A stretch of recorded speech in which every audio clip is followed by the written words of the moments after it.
Salut, bonjour et bienvenue dans cette nouvelle vidéo. Aujourd'hui, on va parler de cinéma. Voilà, c'est quelque chose qui me tient à cœur, qui est important dans ma vie. J'ai grandi avec les films, c'est ce qui m'a permis d'évoluer, de changer d'idée, d'apprendre des choses. On va essayer d'en discuter ensemble. Je vais vous donner les 10 films que je préfère et que je ne me lasse pas de regarder en boucle. Voilà, ce sont des films que j'ai usés, qui m'ont donné envie d'aimer, qui m'ont donné envie de voyager, qui m'ont donné envie de rencontrer du monde. Des films qui donnent envie d'être dans la vie. Allez, c'est parti.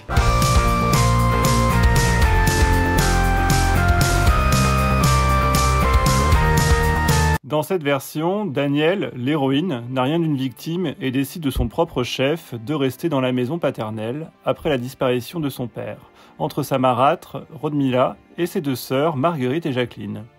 Cette Cendrillon est belle, libre et surtout éminemment spirituelle et cultivée.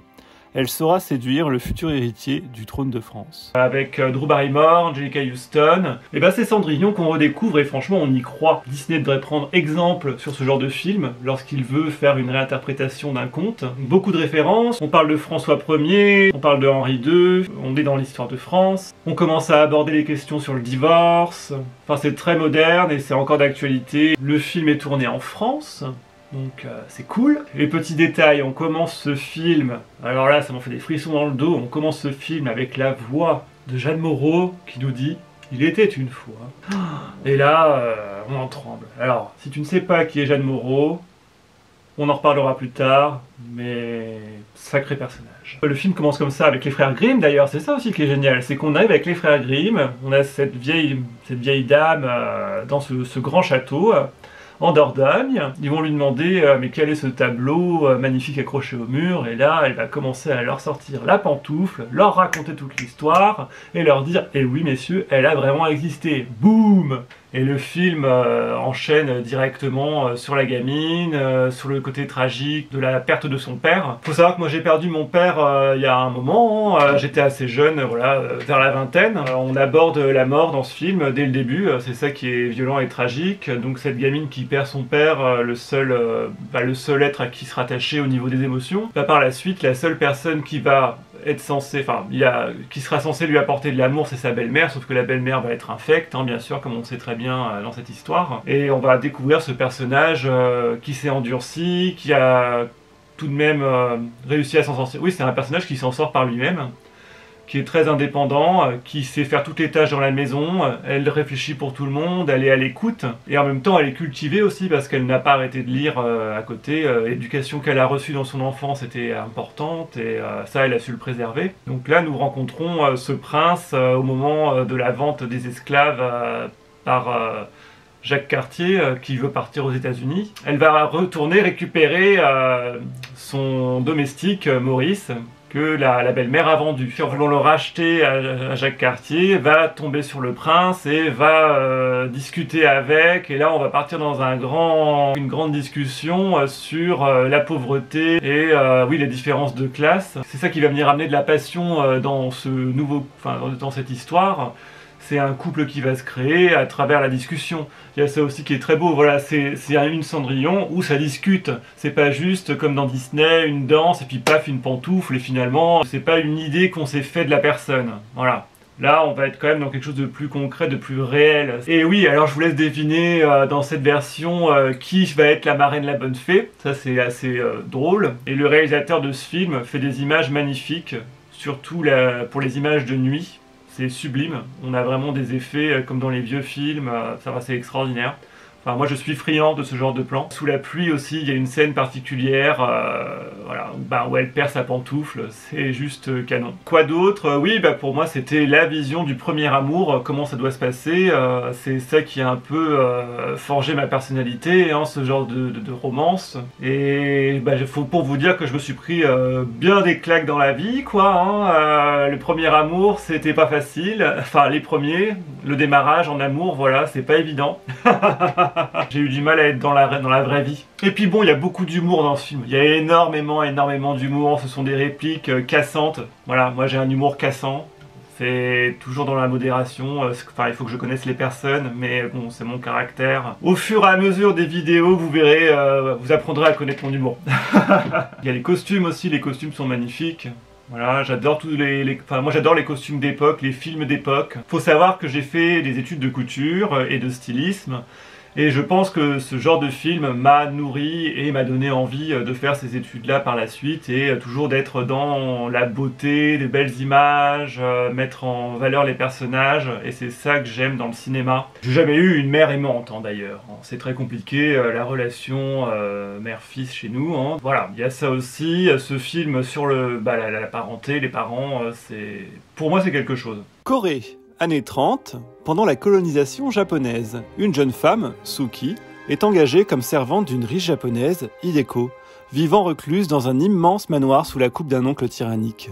Mais Suki a un secret. Avec l'aide d'un escroc, se faisant passer pour un comte japonais, ils ont d'autres plans pour Hideko. Film suivant, Mademoiselle, que j'aime énormément, de Park Chan-wook, qui a enfin percé en France, disons-le clairement. Et ce film, il faut dire que moi je l'ai vu à l'époque, j'étais en couple dans une relation qui était bien compliquée, proche du toxique sur la fin. Je comprends très bien ce sentiment d'enfermement, parce qu'on peut dire que le personnage principal est dans une cage dorée. Pour ma part, on va dire que je suis quelqu'un qui a toujours rêvé de l'amour, qui a eu besoin de ça, de me mettre en couple pour vivre une vraie relation, pas juste être en couple comme ça, parce que c'est chiant, c'est pas ça qui m'intéresse.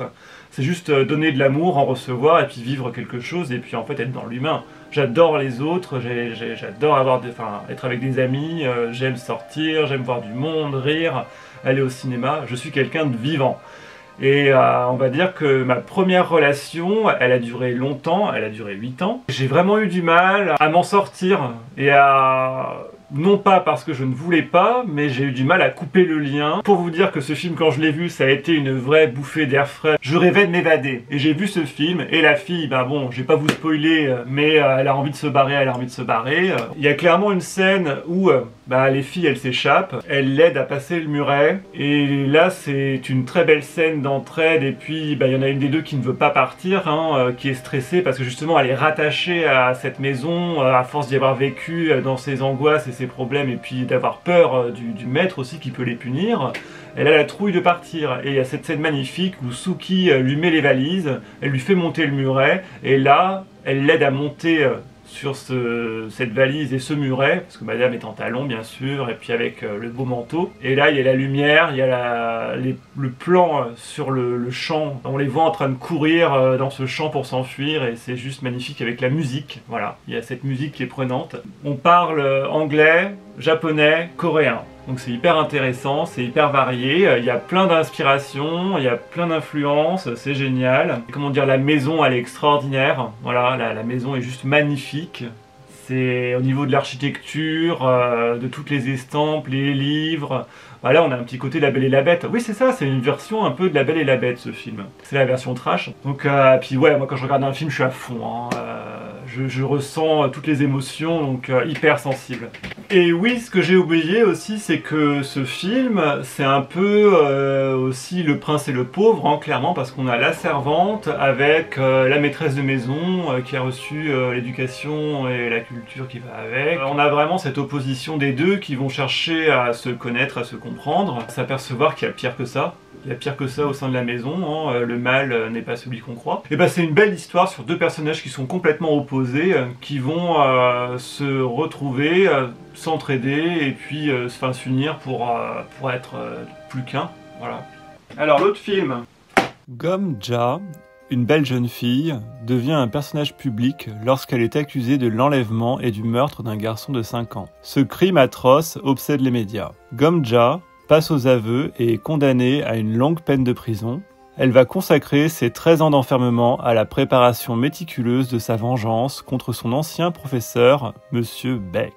Film extraordinaire, toujours de Park Chan-wook. C'est un film que j'adore. Déjà le personnage il est dingue, l'histoire est dingue, c'est dérangeant, c'est quand même de la pédocriminalité. Et nous avons cette pauvre jeune fille en fait qui va se retrouver prise au piège et en prison à la place du vrai malfaiteur. La personne en question, elle va bien le traquer, elle va bien le manipuler et on va avoir cette meuf qui était innocente comme tout, vraiment perdue. Puis bête aussi, elle était bête. eh ben, elle s'est fait une carapace, elle s'est instruite, elle a réussi à manipuler tout le monde dans la prison pour s'en faire des copines. On va avoir ce personnage qui va monter, enfin c'est une sorte d'ascension sur ce personnage. Et puis oui, bah, c'est ça, c'est Lady Vengeance. Elle est un peu comparée à une sainte, le réalisateur il en fait des tonnes là-dessus, il y a des lumières sur elle, le maquillage. Elle marche, on va la suivre de la caméra comme ça, c'est génial, avec les talons qui claquent dans la ruelle, ça rappelle des vieux films d'époque. Et elle a ce manteau magnifique en violet là qui brille, enfin incroyable. Elle va se designer elle-même son pistolet, donc enfin non mais c'est une vengeance géniale quoi. Le personnage est tourmenté avec lui-même hein, bien sûr, sur la justice, le bien, le mal, jusqu'où est-ce qu'elle peut aller pour se venger, qu'est-ce qu'elle peut faire. C'est quelqu'un qui s'en veut, qui a des remords. Hein, on joue sur la religion aussi, il y a un peu d'humour là-dessus. La prière va lui apporter quelque chose, mais après, bon, elle n'est pas non plus fanatique, quoi. Voilà, c'est très drôle, à un moment, le prêtre, elle l'envoie chier, elle appelle son agence, et puis elle dit « Virez-moi ce taré devant chez moi, voilà, je suis pas dans une secte, machin », enfin c'est très très drôle. C'est pour les amoureux du cinéma, hein. Si vous aimez les beaux films, ça peut être dérangeant par certains moments, c'est sûr, mais moi après, faut se confronter aux choses, hein. Elle se fait toute seule, quoi. Elle s'est créée elle-même son personnage. Mais j'aime bien, c'est des gens qui s'en sortent, quoi. Voilà, faut sortir du cul dans la vie. Faut aller de l'avant. Faut se battre. Dans un village d'Angleterre, sous George III, Madame Bennet veut marier ses filles pour leur assurer un avenir serein. L'arrivée de nouveaux voisins, Monsieur Bingley et son ami Monsieur Darcy, plongent Jane et Elizabeth dans des affaires de cœur tumultueuses. J'adore ce film.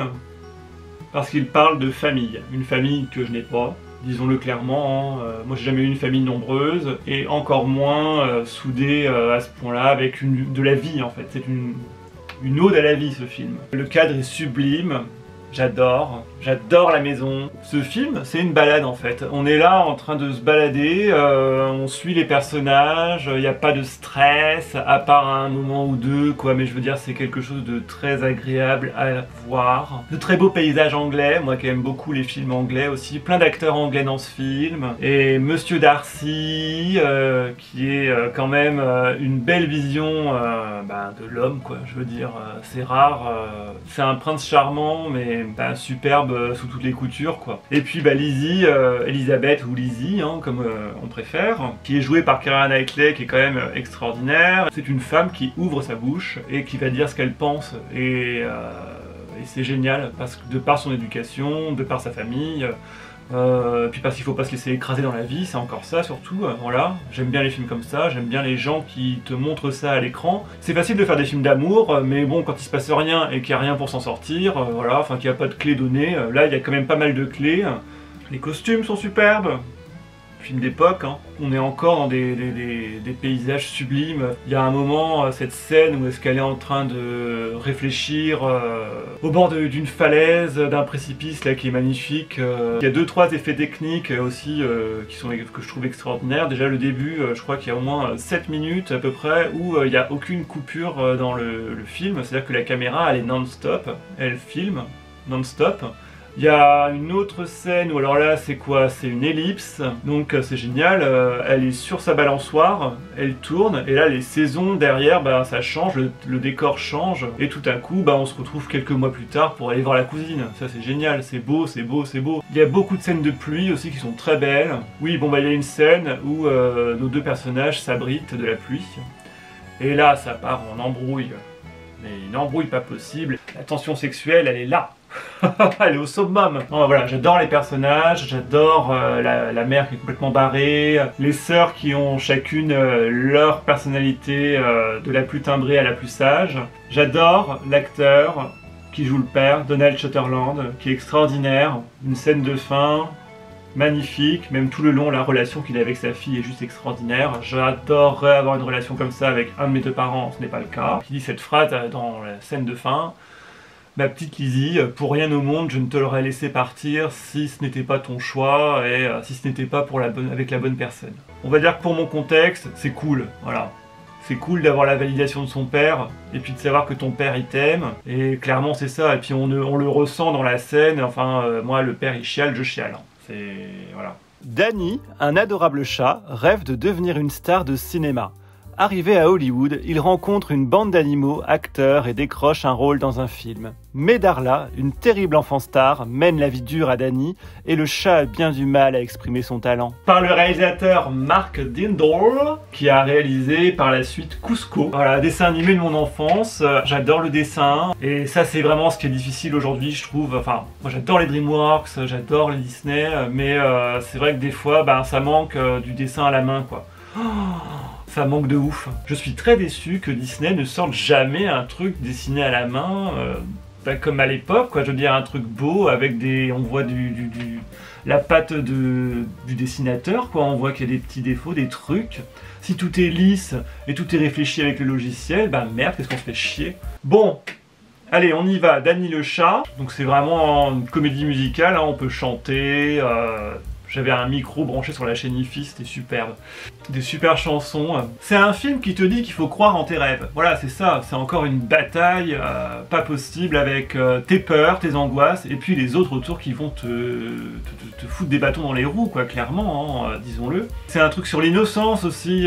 Ouais, il y a un côté innocent. Danny, il arrive en ville avec ses grandes idées pour devenir acteur. Il croit qu'il va avoir une carrière qui va démarrer assez rapidement, et finalement, on va dire qu'il y a déjà la grande vedette qui prend toute la place, et puis il a que des petits seconds rôles pourris où il a pas le droit de parler, quoi. Il a le droit de rien faire. C'est très... Oui, il y a ça aussi, il y a une vision du travail qui est assez catastrophique, c'est-à-dire qu'on a des grandes idées cool, hein, on a la motivation, et en fait on se retrouve à faire un truc débile en boucle. Ouais, c'est ça. Il n'y a pas de cœur, il n'y a pas d'émotion, il n'y a rien, et il y a aussi de ça, ouais. C'est ce qui se passe avec les autres personnages. Les autres personnages sont complètement éteints, ils sont grisés, il y a un manque de couleurs, et c'est un moment où Danny il leur rappelle pourquoi ils étaient là et qu'est-ce qu'ils aiment, qu'il y a les couleurs qui se remettent un petit peu en route, enfin les gens redeviennent un peu plus souriants, puis là ils se remettent à danser. C'est une ode à la vie, encore une fois. Et puis il y a une vraie méchante, moi c'est ça aussi que j'adore. C'est une belle leçon de vie, il y a plein de petits codes dedans, il y a plein de petits tips, voilà. Il y a plein de petits trucs à prendre pour être quelqu'un de bien, une personne meilleure, et puis voir la vie du bon côté, quoi. On va voir la vie avec les yeux de quelqu'un qui a envie de s'en sortir, voilà. Ashitaka, un jeune guerrier japonais, affronte un sanglier géant et furieux qui attaque son village. Il tue la bête, mais se retrouve atteint par un mal mystérieux. Sur le conseil des sages, il part vers l'ouest à la recherche de ce qui a transformé l'animal en démon. Au cours de son périple, il rencontre San, une jeune fille qui vit avec des loups. Ashitaka apprend que les humains sont à l'origine de tous ces maux, car ils détruisent la forêt qu'ils exploitent pour alimenter leur forge. Personnage extraordinaire, encore une fois. Là, pour le coup, est-ce que ce ne serait pas très féministe aussi, hein, de mettre ce personnage féminin en avant, qui vit dans la forêt, qui se prend pour une louve, qui est une louve, hein, clairement. C'est une louve et on est en pleine immersion dans la forêt. Une forêt qui est magnifique, une forêt que j'ai vue de mes propres yeux. Les arbres sont grands comme ça au Japon. Un film magnifique, encore sur la nature, la protection des animaux. Des images extraordinaires, encore une fois, tout est fait à la main, donc ça c'est prodigieux. Avec ces dessins, ces couleurs, ces rouges qui ressortent. Une espèce de brillance, on voit de l'eau tout le temps dans... Enfin, c'est beau, c'est ce qui m'a donné envie de faire du dessin aussi. Cette fille qui va se défendre corps et âme pour que la forêt ne soit pas détruite. L'important pour ce personnage, ça va être de conserver son statut, ses droits, ses valeurs, et de se défendre contre l'ennemi, l'attaquant, qui va être l'humain. Oui, et ça dénonce aussi comment l'humain s'approprie la nature, comment les animaux sont réduits à... Parce que dans ce film, les animaux sont gigantesques, proches des dieux. C'est ça qui est beau dans la culture asiatique. C'est de mettre en avant la nature et les sens plutôt que nous et l'objet, les choses superficielles, voilà. Et la musique extraordinaire de Joe Hisaishi qui fait partie du studio Ghibli, c'est ça qui est cool. Quand on connaît l'histoire du studio, c'est que c'est une bande de potes, voilà. C'est une bande d'amis qui s'est lancée dans cette aventure et ça a fonctionné, quoi. Et bref, ça c'est mon rêve à la base. Moi je voulais être dessinateur dans un studio, sauf que j'ai jamais fait ces études là, c'est pas le sujet, j'ai toujours aimé dessiner. Et c'est très inspirant, voilà, c'est pour ça que j'adore ça. Et j'ai choisi Prince Mononoke parce qu'il est très fort et qu'il est féministe. Il y a de la magie dedans et il faut tous les voir, enfin voilà, tous les films Ghibli c'est extraordinaire. Et il n'y a pas que Hayao Miyazaki. 3 sœurs vivant ensemble dans la maison de leur grand-mère voient leur vie bouleversée par l'irruption de leur demi-sœur. Encore un film qui parle de la famille. Comment ça se fait? C'est filmé dans la ville de Kamakura et j'y suis allé là-bas. Donc c'est cool quoi de voir ça. L'histoire est sur 3 sœurs, 3 jeunes sœurs qui ont entre la vingtaine et la trentaine. Elles vivent dans la maison de leur grand-mère et elles apprennent le décès de leur père. Sauf qu'au moment de l'enterrement, elles rencontrent leur demi-sœur. Et qu'est-ce qui va se passer? Et bien contrairement à un schéma classique où on va être dans le rejet, on va être dans l'acceptation. Et les sœurs aînées vont proposer à cette gamine de les rejoindre dans la grande maison familiale. Et là, la petite va dire oui.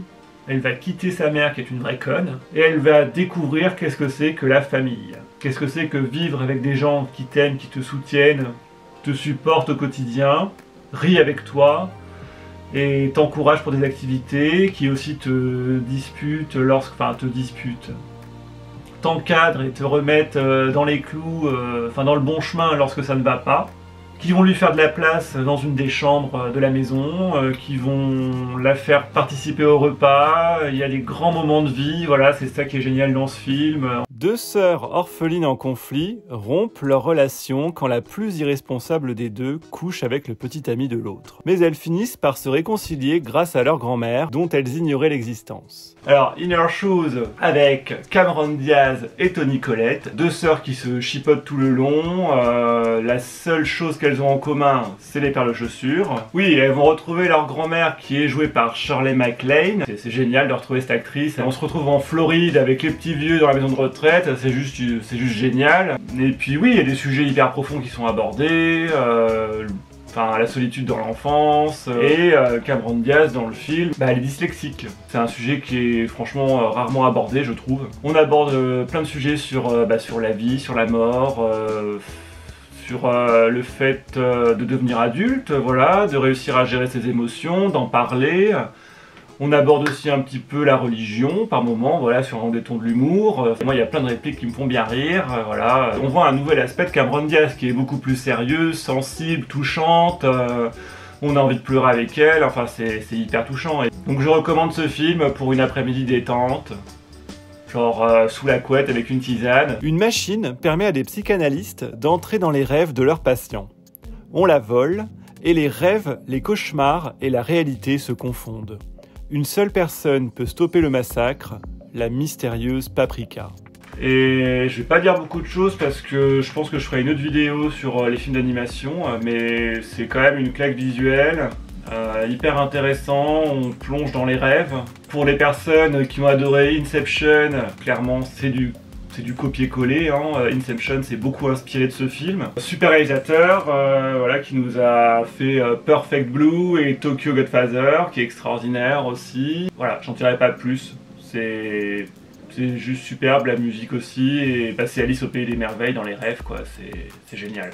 Dans une Amérique déchirée par la guerre de sécession, un homme et une femme vont accomplir l'un vers l'autre le plus fabuleux des voyages. Un simple regard et un baiser volé à la veille de partir au front suffiront à leur inspirer un amour absolu. À ne pas confondre avec Brokeback Mountain, rien à voir. Nous retrouvons en tête d'affiche Nicole Kidman et Renée Zellweger avec Jude Law dans un rôle complètement déchirant. C'est un film de guerre et de romance. Donc voilà, on est en pleine guerre de sécession. Adam Monroe débarque avec son père, qui est encore joué par Ronald Sutherland. C'est vraiment un superbe acteur, et là, encore une fois, il nous joue le rôle du père. Il quitte la ville pour arriver à la campagne. Le père est pasteur.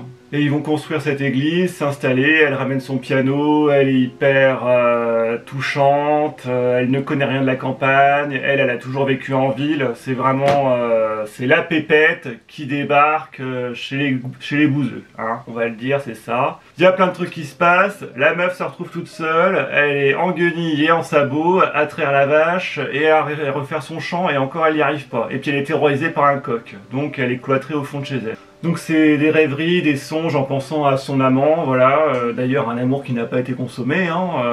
On est encore dans la séduction à travers les lettres. Et on a Renée Zellweger qui débarque avec un accent tiré au couteau et qui joue vraiment la fermière qui débarque là-dedans, qui va l'aider. Ça va être une grande histoire d'amitié. Le papa de Renée Zellweger qui va être joué par Brandon Gleeson, qui était à la tête d'affiche de Banshee il n'y a pas longtemps, là, qui est sorti en 2022. Je crois qu'on peut encore le voir dans certains cinémas. Donc ça c'est pareil, un superbe acteur qui joue le professeur Folleuil dans Harry Potter. Et nous avons une apparition de Nathalie Portman aussi. Bon alors vraiment une apparition, un petit rôle pour ce film. Des images magnifiques du sud des États-Unis, des images d'époque, enfin c'est juste sublime, on se balade, c'est un voyage, parce que du coup Inman cherche à revenir au village. Pour ceux qui n'aiment pas Nicole Kidman, désolé, moi je l'adore.